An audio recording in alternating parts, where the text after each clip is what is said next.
नमस्कार। आज हम भगवत गीता के एक बहुत ही नाटकीय और कह सकते हैं गहरे अध्याय पर बात करने वाले हैं। अध्याय 11 विश्वरूप दर्शन योग। हमारे पास जो सामग्री है विश्वरूप दर्शन, विराट सत्ता का अनुभव, उसके कुछ विश्लेषण अंश हैं, तो हम उसी के आधार पर चर्चा करेंगे। हाँ, और हमारा मकसद है कि कृष्ण ने जो अर्जुन को अपना विराट रूप दिखाया, उस अनुभव को और उसके मतलब को थोड़ा गहराई से समझें। बिल्कुल। खासतौर पर जैसा हमारे स्रोत बताते हैं, जरा सोचिए एक पल के लिए कि आपका कोई बहुत करीबी दोस्त है या गाइड है और वो अचानक अपना एक ऐसा रूप दिखाए जिसमें पूरा ब्रह्मांड, जन्म, मृत्यु सब कुछ एक साथ दिख रहा हो, तो आपकी क्या हालत होगी? अर्जुन के साथ कुछ ऐसा ही हुआ है। तो चलिए इसी को आज थोड़ा खोलते हैं। हाँ, बात शुरू होती है जब अर्जुन कृष्ण के उपदेश सुन के ये तो समझ चुके हैं कि कृष्ण ही परमेश्वर है। हाँ, ये ज्ञान तो उन्हें हो गया था। पर ज्ञान होने के बाद भी वो उसे अपनी आंखों से देखना चाहते थे। एक मानवीय इच्छाएं है ना।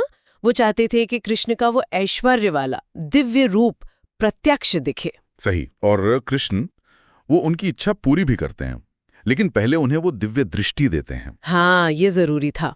स्रोत भी यही कहता है कि ये दिव्य दृष्टि सिर्फ देखने की शक्ति नहीं थी, शायद उस विराट सत्य को झेलने और समझने की क्षमता भी थी।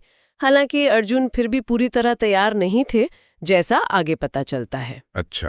और फिर कृष्ण अपना वो रूप दिखाते हैं, विश्व रूप। और स्रोत में जो उसका वर्णन है वो तो सचमुच कल्पना से भी परे है। हजारों मुंह, हजारों आंखें, अनगिनत। हाँ, अनगिनत, और हजारों हाथ जिनमें दिव्य अस्त्र शस्त्र, और वो रूप हर दिशा में फैला हुआ और तेज ऐसा जैसे हजारों सूरज एक साथ निकल आए हों। हाँ, स्रोत इस बात पर जोर देता है कि ये सिर्फ भव्य या अलौकिक नहीं था, इसमें सृष्टि तो थी ही, साथ में प्रलय का समय का वो विकराल रूप भी था।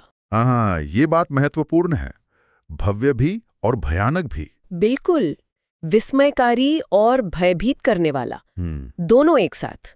यही तो इस अनुभव का केंद्र बिंदु है। दिव्यता और भयानकता का ऐसा संगम। और यहीं पर वो प्रसिद्ध श्लोक आता है, 11वें अध्याय का 32वां। कालो अस्मि लोक क्षयकृत प्रवृद्धो। मैं काल हूं, संसारों का नाश करने वाला बढ़ा हुआ काल। स्रोत कहता है कि यहाँ काल का मतलब सिर्फ विनाश नहीं है, बल्कि वो परिवर्तन की शक्ति है।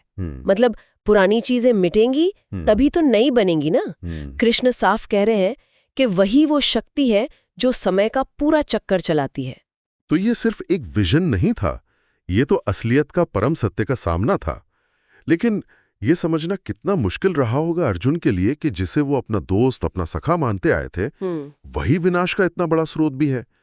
इस विरोधाभास पर स्रोत कुछ कहता है? हाँ, स्रोत इशारा करता है कि अर्जुन का डर सिर्फ वो विनाश का नजारा देखकर नहीं था, बल्कि इस एहसास से था कि प्रेम और विनाश, बनाना और मिटाना सब उसी एक शक्ति में है जिसे वो अपना दोस्त समझते थे। ये जानना कि उनका प्यारा सखा ही वो सब कुछ करने वाला, सब कुछ निगल जाने वाला काल भी है, ये पचाना उनके लिए बहुत मुश्किल था। हाँ, जाहिर है। इसीलिए उनकी प्रतिक्रिया बदलती है। पहले तो वो श्रद्धा से, आश्चर्य से स्तुति करते, लेकिन फिर काल का वो भयानक रूप देखकर वो कांपने लगते हैं। उनका धैर्य जवाब दे जाता है। हाँ, उनका डर इतना बढ़ जाता है कि वो हाथ जोड़कर विनती करते हैं कि कृष्ण प्लीज अपना ये विराट रूप समेट लें, वापस अपने सौम्य रूप में आ जाएं, चतुर्भुज रूप में, या जैसे वो उन्हें जानते थे। और माफी भी मांगते हैं। हाँ, माफी मांगते हैं कि अनजाने में उन्हें दोस्त समझकर हे कृष्ण, हे यादव, हे सखा कह दिया। ये दिखाता है कि परम सत्य का अनुभव कितना कितना हिला देने वाला हो सकता है। सही कहा। और ये माफी मांगना सिर्फ डर नहीं है, ये एक गहरी समझ भी है। अर्जुन को अपनी सीमाएं पता चल जाती हैं और कृष्ण की असीमितता का एहसास हो जाता है। स्रोत कहता है कि यहीं से अर्जुन का पूरा समर्पण शुरू होता है।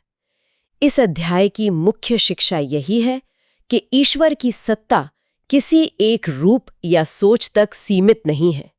वो हर जगह है, सबसे शक्तिशाली है, और समय के रूप में वो सब कुछ बदल रहा है।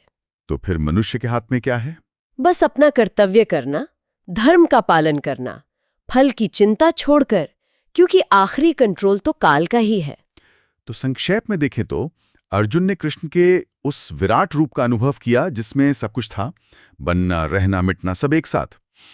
ये अनुभव अद्भुत भी था और डरावना भी, और इसी ने अर्जुन को पूरी तरह समर्पित होने के लिए प्रेरित किया। हाँ, और श्रोत ने इस अनुभव की जटिलता को, दिव्यता और भयानकता के उस मिले जुले भाव को, और खासकर काल की शक्ति को अच्छे से समझाया है। बिल्कुल। रोज के कामों पर